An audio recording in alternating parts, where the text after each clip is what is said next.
ఈ క్వశ్చన్లో వచ్చేసి గామా ఆఫ్ 1/2 అనేది రూట్ ఈక్వల్ అని చూపించాలా. మనకు relation between beta and gamma function అనేది తెలుసు. Beta of m, n is equals to gamma of m into gamma of n by gamma of m plus n. అది ఈక్వేషన్ 1 లాగా treat చేసుకుందాం. దాని తర్వాత m is equals to 1/2, n is equals to 1/2 అనేది equation 1లో substitute చేసుకుంటాం. ఎందుకంటే gamma of 1/2 value కనుక్కోవాలి కాబట్టి. అప్పుడు ఈక్వేషన్ 1 అనేది ఏమవుతుంది అంటే బీటా ఆఫ్ 1/2 1/2 అనేది gamma of 1/2 into gamma of 1/2 by gamma of 1/2 plus 1/2. Gamma of 1/2 into gamma of 1/2 అనేది గామా ఆఫ్ 1/2 హోల్ స్క్వేర్ అవుతుంది. గామా ఆఫ్ 1/2 ప్లస్ 1/2 అనేది గామా ఆఫ్ 2/2 అవుతుంది. 2 క్యాన్సల్. అప్పుడు gamma of 1/2 whole square by gamma of 1 అవుతుంది. Gamma of 1 value వచ్చేసి 1. దాని తర్వాత beta of 1/2 1/2 అనేది గామా ఆఫ్ 1/2 హోల్ స్క్వేర్ అవుతుంది. అది ఈక్వేషన్ 2 లాగా ట్రీట్ చేసుకున్నాం. తర్వాత మనకు బీటా ఫంక్షన్ అనేది ఎట్లా డిఫైన్ అవుతుంది అని తెలుసు. ఏదంటే beta of m, n is equals to integration x is equals to 0 to 1 x power m minus 1 into 1 minus x power n minus 1 into dx. దాని తర్వాత ఈక్వేషన్ 3లో m is equals to 1/2, n is equals to 1/2 అనేది substitute చేయాలి. m is equals to 1/2, n is equals to 1/2 అనేది equation 3లో substitute చేస్తే అప్పుడు equation 3 అనేది beta of 1/2 1/2 అనేది integration x is equals to 0 to 1 x power 1/2 minus 1 into 1 minus x power 1/2 minus 1 into dx. ఇక్కడ LCM వచ్చేసి 2. తర్వాత numerator ఏమవుతుందంటే 1 minus 2. Same ఇక్కడ కూడా ఎల్సిఎం వచ్చేసి 2. న్యూమరేటర్ ఏమవుతుందంటే 1 మైనస్ 2. 1 మైనస్ 2 వచ్చేసి -1. ఇక్కడ కూడా 1 మైనస్ 2 వచ్చేసి -1. అప్పుడు బీటా ఆఫ్ 1/2 1/2 అనేది integration x is equals to 0 to 1 x power minus 1/2 into 1 minus x power minus 1/2 into dx. ఇది ఈక్వేషన్ 4 లాగా ట్రీట్ చేసుకుంటాం. ఇది dxలో ఉంది, మనం dt లాగా చేంజ్ చేయాలి. కాబట్టి x is equals to sine square theta అనేది ఈక్వేషన్ 4లో సబ్స్టిట్యూట్ చేస్తాం.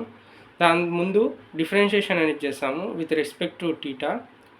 అప్పుడు d by d theta of x is equals to d by d theta of sign square theta. d by d theta of x అంటే dx by d theta. d by d theta of sign square theta అంటే 2 sine theta cos theta. ఎందుకంటే d by dx of sine square x అంటే 2 sign x cos x. దీంట్లో నుంచి dx తీసాము. అప్పుడు 2 sine theta cos theta into d theta. తర్వాత limits అనేది change చేస్తాము. ఎక్స్ లిమిట్స్ని థీటా లిమిట్స్ లాగా మారుస్తాము. ఫస్ట్ లోయర్ లిమిట్ అనేది చేంజ్ చేస్తాము.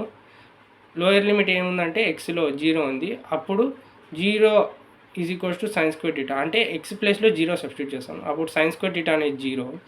స్క్వేర్ అనేది అవతల పంపిస్తే స్క్వేర్ రూట్ అవుతుంది. అప్పుడు sine theta is equals to square root of 0. Square root of 0 అంటే 0.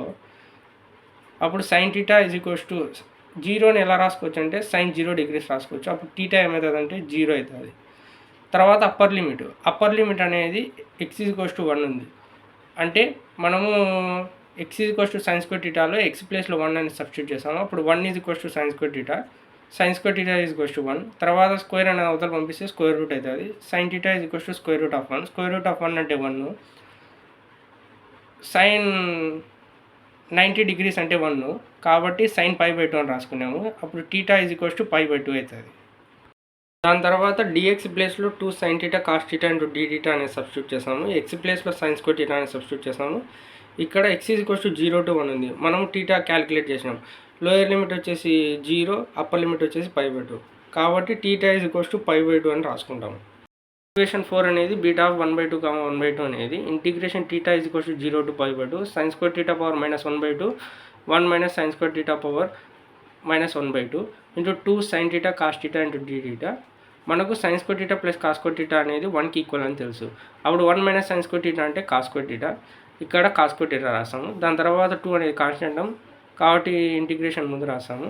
దాని తర్వాత 2 ఇంటూ మైనస్ 1/2 అంటే sine power minus 2/2.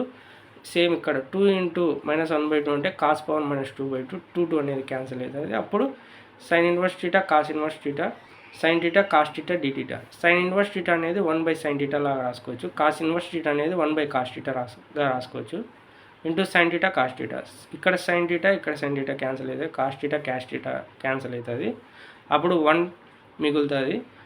2 into integration theta is equals to 0 to π/2 1 d theta. మనకు ఇంటిగ్రేషన్ 1 dx అంటే x అని తెలుసు. అలానే ఇంటిగ్రేషన్ 1 d థీటా అంటే థీటా. నెక్స్ట్ లిమిట్స్ అప్లై చేస్తాము. Upper limit minus lower limit. ఇక్కడ అప్పర్ లిమిట్ వచ్చేసి π/2 లోయర్ లిమిట్ వచ్చేసి 0. సో 2 ఇంటూ π/2 వచ్చేసి π. అప్పుడు బీటా ఆఫ్ 1/2 1/2 అనేది పైకి ఈక్వల్ అవుతుంది. అది ఈక్వేషన్ 5 లాగా ట్రీట్ చేసుకుంటాము. ఈక్వేషన్ 2 నుంచి ఈక్వేషన్ 5 నుంచి మనకేమొస్తుందంటే gamma of 1/2 whole square is equals to pi. Square అనేది అవతల పంపిస్తే స్క్వేర్ రూట్ అవుతుంది. గామా ఆఫ్ 1/2 అనేది రూట్ పై అవుతుంది. మనం ప్రూవ్ చేసినాం, హెన్స్ ప్రూవ్డ్.